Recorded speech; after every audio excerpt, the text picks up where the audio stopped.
So guys मेरे ख्याल से 2:30 के आसपास जो वीडियो आया था वो वीडियो आप लोगों ने बहुत अच्छी तरीके से देखा होगा। उसके अंदर मैंने प्रॉपर प्लानिंग बताया होगा कि दिवाली वैकेशन के लिए आप सभी की प्लानिंग किस वाइज होनी चाहिए और आपका फोकस कैसा होना चाहिए। अगर किसी बच्चे ने वीडियो जाके नहीं देखा है तो प्लीज़ गाइस मैं बोलूँगा इस वीडियो के नीचे ये वीडियो है, जाके प्लीज़ जाके वीडियो देखो एंड वो दोस्तों को सभी जगह तक शेयर करो, बहुत इंपॉर्टेंट है गाइस। अब हम बात करते हैं 12th बोर्ड एग्जाम में जो बच्चे होते हैं या तो फेल जो होते हैं या तो उनके मार्क्स बहुत कम होते हैं। क्यों होते हैं इसका दोनों का रीजन मैं बताऊंगा। अगर गाइस इसमें से कोई भी गलती आप कर रहे हो तो प्लीज गाइस मैं बोलूंगा इन गलतियों को सुधार लो। अगर आप बता सकते हो कि हाँ सर इसमें से ये गलती मैं कर रहा था तो कमेंट बॉक्स में जरूर लिख के मुझे बताना।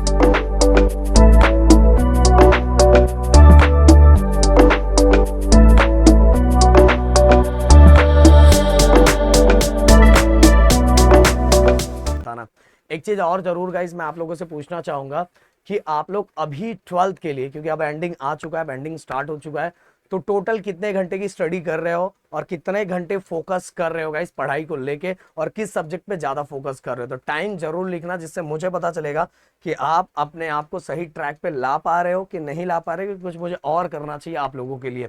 इस वीडियो का टारगेट लाइक मैं 1000 रखता हूँ एंड नए हो तो प्लीज चैनल को सब्सक्राइब करके जरूर जाना गाइस, क्योंकि 100K के हम नजदीक है और आप सभी बच्चों का प्यार 100K पर मिला तो भाई बहुत मजा आएगा कि एक रिटर्न गिफ्ट आप लोगों ने मुझे दे दिया है। तो चलो 12th बोर्ड एग्जाम में गाइस इतने मुद्दों पे हम बात करने वाले हैं जिसके कारण बच्चे फेल होते हैं या तो उनका लिखने के बाद भी मार्क्स बहुत ज्यादा कम हो जाता है। अब देखो गाइस पहले तो ये कुछ स्कूल जो हमारे कॉलेजेस की कुछ बात करेंगे और ये हमारी गलतियां है जो हम इसमें बात करने वाले।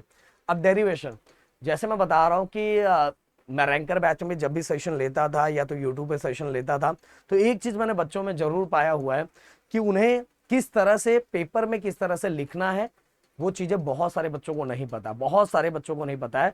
उससे रिलेटेड भी एक वीडियो हम लेके आने का प्लान है कि मतलब अगर कोई दूसरा बच्चा होता तो वो डेरिवेशन कैसा करता और एक टीचर को डेरिवेशन एक्चुअल कैसा चाहिए, पेपर वाइज कैसा चाहिए, उससे रिलेटेड प्रॉपर वीडियो और स्पेशल उससे रिलेटेड जो पेपर चेक किया जाता है ऐसे किसी टीचर से रिलेटेड एक वीडियो लाने का प्लान है जो मोस्ट पावरफुल वीडियो होगा जिससे आपको सच में पता चलेगा बस आपको रिक्वायरमेंट कितना है। मैं बताऊं कि अगर मैं फिजिक्स की बात करता हूं तो हमारे मतलब कि पेपर पैटर्न के हिसाब से जो सबसे ज्यादा मार्क्स का होता है 4 मार्क्स का होता है और 4 मार्क्स में भी बहुत ज्यादा लिखना नहीं होता, जो डेरिवेशन बहुत लेंथी होते हैं इसीलिए उसको 4 मार्क्स का दिया जाता है। 3 मार्क्स के डेरिवेशन में डायग्राम आपने ड्रॉ किया, डायग्राम मोस्ट इंपॉर्टेंट है गाइस, मोस्ट इंपॉर्टेंट। और डायग्राम के साथ ही आपने डायग्राम जितने अच्छे से क्लियरली बना सकते हो वो ज्यादा बेनिफिट करेगा आपको मार्क्स को इंप्रूव करने के लिए, मतलब जितना है उतना मिलने के लिए। तो उससे रिलेटेड आपने एम मतलब क्या होता है, एल मतलब क्या होता है, टी मतलब जो जो उस डायग्राम में है उससे रिलेटेड आपने चीजें लिख दी। या तो आप चाहो तो अगर वो टर्म है तो उससे रिलेटेड अगर जैसे एंगल ऑफ बैंकिंग है उसका डेफिनेशन आप लिखना चाहते हो तो प्लस पॉइंट हो जाएगा। पर डेरिवेशन की बात की तो अगर डेफिनेशन नहीं भी लिखोगे तो भी चल जाता है, फिर भी अगर आपने डेफिनेशन लिख दिया तो प्लस पॉइंट। तो और इसके बाद के सिस्टमैटिक वे में इक्वेशन नंबर डाल के, इक्वेशन सेकंड डाल के, कंपैरिजन करके इस तरह से निकाला जाता है और फाइनल बॉक्स बना के और final statement this is expression for जो भी दिया हुआ है उसके लिए बस इस वाइज करना है। बुक में देखोगे बहुत एक्स्ट्रा लिखा हुआ है, वैसा एक्स्ट्रा छापने की जरूरत नहीं है गाइस, बिल्कुल नहीं। तो डेरिवेशन प्रॉपर तरीके से नहीं लिखने की वजह से न्यूमेरिकल में एक सबसे ज्यादा फैला हुआ है मार्केट में कि अगर हम गिवन लिखेंगे तो हमें गिवन के मार्क्स मिलते हैं। पता नहीं कौन बताता है गाइस, गिवन के मार्क्स नहीं मिलते। गिवन के मार्क्स कब मिलते हैं वो मैं आपको बता देना चाहता हूँ। गिवन के मार्क्स अगर मान लो कोई कन्वर्जन है, जैसे मीटर में सेंटीमीटर में दिया है अपने को मीटर में कन्वर्ट कर रहे हैं, मिलीमीटर में दिया हुआ है अपने को मीटर में कन्वर्ट करना है, ग्राम में दिया है केजी में कन्वर्ट करना है, तो आपको मार्क्स मिलता है। आप बस अगर ओनली गिवन जो आपको दिया वही सेम टू सेम आपने छाप दिया और आपको ऐसा लग रहा है कि आपको इसका मार्क्स मिलेगा तो नहीं। हाँ बट एक चीज जरूर बोलूंगा कि अगर आप गिवन नहीं लिखते तो पेपर चेकर के हाथ में पूरा है कि वो आपके मार्क्स कट कर सकता है। ओके, लिखने पे मार्क्स नहीं मिलेगा पर नहीं लिखोगे तो मार्क्स कट करने का उसके पास ऑप्शन रहता है, वो कट कर सकता है। इसीलिए ये दिमाग से हटा दो कि ओनली न्यूमेरिकल का गिवन लिख के आऊंगा पूरे मार्क्स मिल जाएंगे। और न्यूमेरिकल को लेके बहुत ज्यादा मार्केट में फैला कि बहुत डिफिकल्ट है, बहुत डिफिकल्ट है, बहुत डिफिकल्ट है। मैं बताना चाहूंगा पिछले जब से सिलेबस चेंज हुआ पिछले 4 सालों का पेपर उठा के देख लो, आपको समझ में आ जाएगा कि न्यूमेरिकल से ज्यादा सिंपल कुछ होता ही नहीं है। न्यूमेरिकल हमें ऐसे क्वेश्चन से बचा लेता है जो हम हो सकता है वो सॉल्व ना कर पाए, वो डेरिवेशन वो कॉन्सेप्ट वाले क्वेश्चंस वो सॉल्व ना कर पाए, बट न्यूमेरिकल हमें बचा लेता है। बट बच्चे न्यूमेरिकल टच ही नहीं करते। मैंने बोला न्यूमेरिकल नहीं आता, देखो अभी भी अपने पास टाइम है, अभी भी अच्छा खासा टाइम है, और इस अच्छे खासे टाइम में हम क्या कर सकते हैं, 1 मार्क्स एंड 2 मार्क्स से एटलीस्ट न्यूमेरिकल कर ले। ओके, हमसे बड़े न्यूमेरिकल नहीं, और 1 मार्क्स 2 मार्क्स से ओनली सॉल्व न्यूमेरिकल कर ले, जो बुक के अंदर सॉल्व न्यूमेरिकल वो कर ले। सब चैप्टर का नहीं आ रहा है तो जो मैंने दोपहर को आप लोगों को 2:30 पे वीडियो दिया था उससे रिलेटेड न्यूमेरिकल कर ले।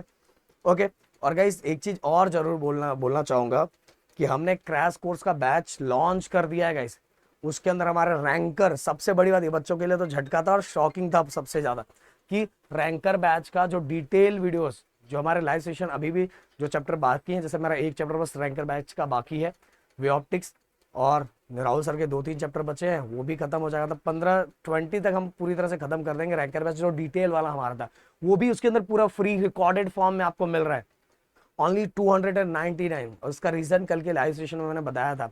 तो हमारा क्रैश को स्टार्ट होने से पहले आपको रिकॉर्डेड मिल जाएगा, तो अपना प्लानिंग जो मैंने आप तो सभी को दिवाली के वेकेशन की प्लानिंग दी है वो करके अपने सिलेबस को नेक्स्ट लेवल में कंप्लीट कर सकते हो, क्योंकि बस कंटेंट पता चल जाएगा ना, बस मुझे इस चैप्टर में इतना ही पढ़ना है, मुझे इस चैप्टर में इतना ही पढ़ना है, बस मुझे इतने चैप्टर में इतना ही पढ़ना है। समझ रहे, बहुत बहुत अच्छी तरीके से कर सकते हो गाइस। इसलिए बोलूंगा अगर नहीं जुड़े हो तो फटाफट जुड़ जाओ गाइस, फटाफट जुड़ जाओ, और डिस्क्रिप्शन में हेल्पलाइन नंबर और कोर्स का लिंक भी दिया है। अब गाइस बात करेंगे टॉपिक। बहुत सारे बच्चों को सही बोलूं तो प्रॉपर टॉपिक ही नहीं पता रहता है, यहाँ वहां से कॉपी पेस्ट हुआ रहता है, बस इंपॉर्टेंट क्वेश्चन ये वो बच्चे बस वही करते हैं।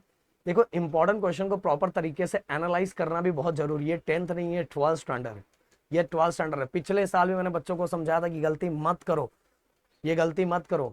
इंपॉर्टेंट को प्रॉपर तरीके से एनालाइज किया जाता है गाइस। कहीं का भी इंपॉर्टेंट कुछ भी करोगे बहुत रोगे, बहुत पछताओगे। 12th नहीं 10th का तरीका थोड़ा अलग होता है, बिल्कुल अलग होता है। यहाँ चीजों को समझना और लिखने का तरीका बिल्कुल सब कुछ अलग होता है। इसीलिए यहाँ क्वेश्चन को एनालाइज करना, उसको समझना, वो भी तरीका अलग होता है। हमें तो इतने साल हो गए तो हमें समझ में आता कि भाई कैसे कैसे क्या क्या करना है, जिससे बच्चों को बहुत सिंपल और बच्चे पूरी चीजें कर भी ले। इसलिए टॉपिक को प्रॉपर तरीके से एनालाइज करना बहुत इंपॉर्टेंट है गाइस।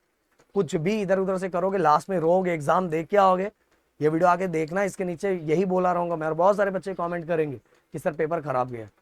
इसका रीजन ये है कि इसमें से 2 क्वेश्चन कर लिए, इसमें 2 क्वेश्चन, जो 2 क्वेश्चन आपने किया वो कभी पूछा भी नहीं जाता, और कभी पूछा नहीं जाता और वही उठा के करके चले गए, क्योंकि पिछले 2 बार में आया हुआ था इसलिए आपको लगा इस बार भी आएगा।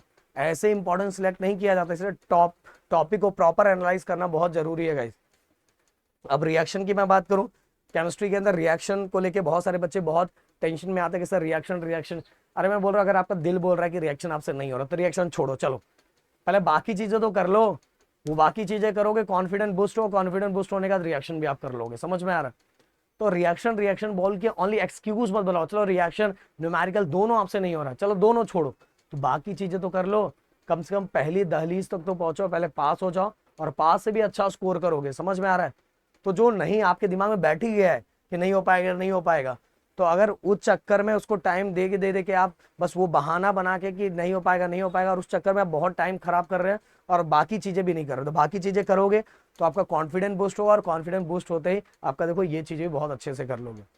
अब कुछ बातें स्कूल की करेंगे जिसके कारण बच्चे फेल होते हैं हर साल। एक चीज मैं बोलूंगा कि हर साल का अगर रिजल्ट उठा के देखोगे तो साइंस कॉमर्स और आर्ट्स के कंपैरिजन में साइंस के बच्चे सबसे ज्यादा पास होते हैं, सबसे ज्यादा पास होते हैं। ओके, अप्रॉक्स अगर मिनिमम एवरेज में बताऊं तो 95 to 96% बच्चे 12th के पास होते हैं साइंस स्ट्रीम के।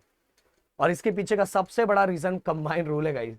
सबसे बड़ा, ये मत बोलो कि स्टूडेंट है, कंबाइंड रूल है। बीच में एक बार कंबाइंड रूल को बीच में हटा दिया गया था, फिर से परसेंटेज डाउन हो गया साइंस का, और इतना डाउन हो गया, इतना डाउन हो गया कि मैं क्या बताऊं। तो फिर से बोर्ड से रिक्वेस्ट किया गया और बोर्ड ने फिर से कंबाइंड रूल लाया। पहले कंबाइंड रूल अलग था, पहले कंबाइंड रूल इस तरह से था कि प्रैक्टिकल के मार्क्स अलग होते थे और रिटर्न के मार्क्स अलग होते, दोनों में पास होना रहता था तो कंबाइन होता था।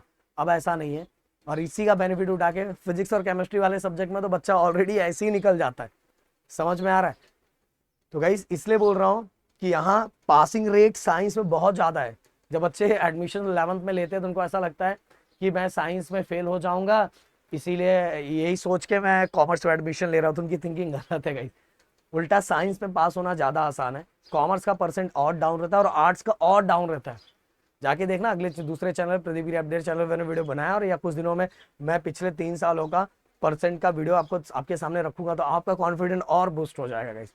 बट आपको करना क्या है, देखो आपके कॉलेजेस के जो प्रैक्टिकल एग्जाम्स होते हैं, जो प्रीलियम के प्रैक्टिकल एग्जाम्स होंगे, या तो टीचर जो कंडक्ट करवाती है, या जो स्कूल के अंदर जो एग्जाम्स होते हैं, हमारे कॉलेज सॉरी स्कूल बोल रहा हूँ, कॉलेजेस के अंदर जो एग्जाम्स होते हैं, जो हमें सबमिशन करने के लिए बोला जाता है, हमारे प्रैक्टिकल बुक सबमिट करने के लिए बोला जाता है, इसमें से कुछ ऐसे बच्चे होते हैं जो सबमिट ही नहीं करते, पता नहीं क्यों नहीं करते यार, जबकि वो सब करना बहुत जरूरी है। आपके रेगुलर कॉलेजेस के अंदर जो थोड़े मार्क्स से अगर कम भी आ रहे हैं, कम भी आ रहे हैं, बिल्कुल ना के बराबर आ रहा है, और आप हो सकता है स्टार्टिंग में पढ़ने में फोकस नहीं किए होगे, इसलिए ऐसा हो रहा होगा। फिर भी गाइज अगर आपने सबमिशन सही टाइम पे किया, आप अगर रेगुलर हो और इंटीग्रेटेड नहीं हो, रेगुलर हो और रेगुलर हो के भी आप कॉलेज नहीं जा रहे हो, तो बिल्कुल गड़बड़ कर रहे हो। एक स्टोरी जरूर मैं आप लोगों के साथ शेयर करना चाहूंगा अपनी। मैं राहुल सर क्या करते थे पता है, कि कॉलेज में ऐसे टाइम पे छुट्टी मारते थे, कॉलेज वक्त को कानों कान खबर नहीं होता था, बट कुछ दिनों के बाद दोस्तों को तो समझ में आ ही जाता है, तो उनको समझ में आ गया कि ये पढ़ने के लिए छुट्टी मार रहा है, ये पढ़ने के लिए छुट्टी मार रहा है। मैं कैसा करता था कि हमारे स्कूल के अंदर, हमारे कॉलेज के अंदर जनरली संडे को ही छुट्टी होता था, बहुत सारी जगह सैटरडे संडे भी छुट्टी होता था, हमारे यहाँ बस संडे को ही छुट्टी होता था। तो मैं क्या करता था पता है, कि सैटरडे को छुट्टी मारता था, सैटरडे को छुट्टी मारता था, 2 दिन मिल जाता था, सैटरडे एंड संडे। तो मतलब स्टार्टिंग में तो किसी को नहीं पता चला, पर एंडिंग तक पता चल गया था, जिससे मेरा जो 75 का क्राइटेरिया था वो भी फुलफिल हो गया था, और 75 क्राइटेरिया को फुलफिल होने के साथ ही मेरी स्टडी भी जो बाकी रह जाती थी वो भी मैं पूरा कर लेता, प्लस रिवीजन भी सब कुछ हो जाए टाइम टू टाइम। तो कब छुट्टी मारना है, कब क्या करना है, ये प्रॉपर तरीके से आप सोच सकते हो। आपको लग रहा है कि कुछ जाके कोई मतलब नहीं है, तो आप अब पता चला आप जाके कुछ मतलब नहीं है, आप सुबह 9 बजे 10 बजे सो के उठ रहे हो, या तो रात को अगर 2 बजे तक पढ़ रहे हो तो फिर सुबह 12 बजे उठ रहे हो, तो उसका कोई मतलब नहीं, वही कैलकुलेशन ही नहीं है गाइस। अगर आप जो कर रहे हो उसके अंदर का देखो कि आप जो कर रहे हो वो सही कर रहे हो कि नहीं कर रहे हो। अगर आपका दिल बोल रहा है सही कर रहे हो तो भाई करते रहो। फिर आपका दिल अगर बोल रहा है नहीं भाई तू एकदम सही है, एकदम सही चल रहा है, अगर आपका दिल और एकदम वहां पर सही तरीके से सोचना है। बहुत लोग ऐसे रहते हैं कितना भी गलत करो पर उनको खुद को लगता है सही कर रहा हूं, तो उसमें किसी का लॉस नहीं होता, लॉस आपका ही होता है। तो प्रैक्टिकल एग्जाम्स, स्कूल के एग्जाम्स, सबमिशन, जो सबमिशन तो जो टीचर बोले वो कर दो भाई, कहीं से भी इधर उधर से लिखवा के कुछ भी करो पर सबमिट कर दो। टीचर भी उस पर उतना फोकस नहीं करती, बस उनका ईगो हर्ट होता है कि मैंने बोला और उसने किया नहीं, बस आपको सबमिट करना है बस। ओके वो सबमिट कर दिया, आपका काम खत्म हो गया। एंड टीचर्स देखो अब वो टाइम खत्म हो गया। आप ऐसे बहुत सारे बच्चे बोलेंगे सर टीचर के साथ अपना ऐसा ऐसा है वैसा है, मैं उनके क्लासेस में नहीं जाता, मैं उनके क्लासेस में नहीं जाता, क्योंकि वही बहुत सारे टीचर्स ऐसे होते हैं कि जो क्लासेस भी बाहर लेते हैं, जबकि रूल वाइज ये गलत है बट लेते हैं बाहर। तो अगर वही कॉलेजेस के अंदर पढ़ाते हैं तो बच्चों को ये बोला जाता है कि अगर आप हमारे इधर नहीं आओगे तो आपको प्रैक्टिकल के मार्क्स नहीं मिलेंगे, ऐसा वैसा, ऐसा कुछ नहीं होता, ऐसा कुछ नहीं होता। वो भले उस समय स्टार्टिंग में बोलने के लिए, अपने एडमिशन्स करवाने के लिए, अपने प्रॉफिट के लिए ये चीज़ें बोलते हैं, बट एट द लास्ट जो बोर्ड एग्जाम के जो मार्क्स होते हैं उनके हाथ में भी नहीं होता, मैनेजमेंट के बाद सीट जाता है। क्योंकि ओवरऑल अगर मार्क्स डाउन होता है ये टीचर की इन चीज़ों के कारण, तो गाइस क्या होता है पता है, कॉलेज का ग्रेड गिरता है और कॉलेज का भी कंपटीशन होता है। तो गाइस ये दिमाग से हटा दो, मैनेजमेंट को ये पता ही रहता है कि टीचर लोग, बहुत सारे टीचर इस तरह से करते हैं, तो इसलिए जब मार्क्स जब आता है तो मार्क्स वो अपने पास लाते हैं कि बच्चों को प्रॉपर मार्क्स दिया गया है कि नहीं दिया गया है, कुछ टीचर ने कुछ इस तरह की चीज़ें तो नहीं की है, ये सभी जाता है। ये दिमाग में से हटा दो।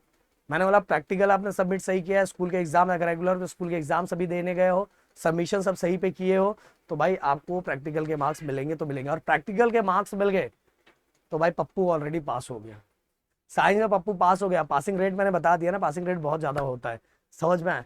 तो अगर और भी कोई डाउट है तो प्लीज कमेंट करके जरूर बताना। मिलते हैं नेक्स्ट वीडियो में। Thank you so much guys, जय हिंद एंड जय महाराष्ट्र दोस्तों।